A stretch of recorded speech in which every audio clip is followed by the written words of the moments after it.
Sunshine News. Samantala, impeachment issue laban kay BP Sara Duterte lusaw na. Ayon sa isang political analyst, ang detalye sa pagbabalik ni Kapar MJ Mondihar. Na back to you ang Kamara sa hangarin nitong ipa-impeach si Vice President Sara Duterte matapos bumoto ang mayorya ng Senado na ibalik ang kaso sa mababang kapulungan. 18 senador ang pumabor nitong Martes sa mosyong nagsasaad na ang Kamara pa rin dapat ang maglinaw kung hindi ba nito nilabag ang tinakdang limitasyon sa ilalim ng saligang batas. Pero para kay political analyst na si Attorney James Reserva, hindi ito basta simpleng procedural move dahil malinaw na isa itong insulto sa Kamara.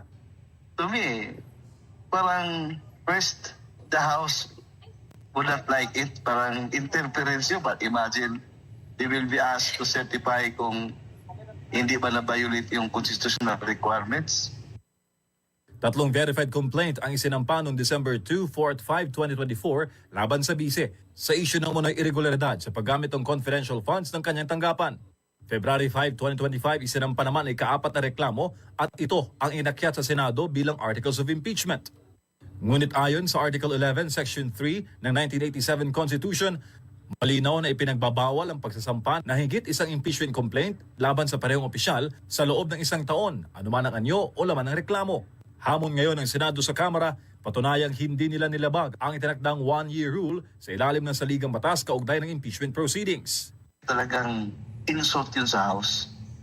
Yung certification whether na comply ba ng constitutional requirements. Kasi yung power to initiate impeachment proceedings, exclusive power yan ng House. As to how they are going to do it, it's their judgment. Parang they will be asked whether na-violate na what happens to the 3 impeachment complaints. Para sa akin foul yun. And they will be insulted for that.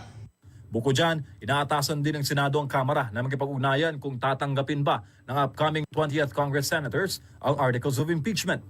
Bagay na masasagot lamang kung papabor sa impeachment ang bagong batch ng mga senador na kakapanalo lamang sa nagdaang eleksyon. They can't speak for the 20th House of Representatives.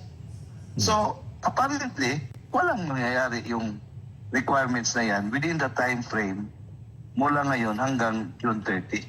Lusaw na. Oo, lusaw na.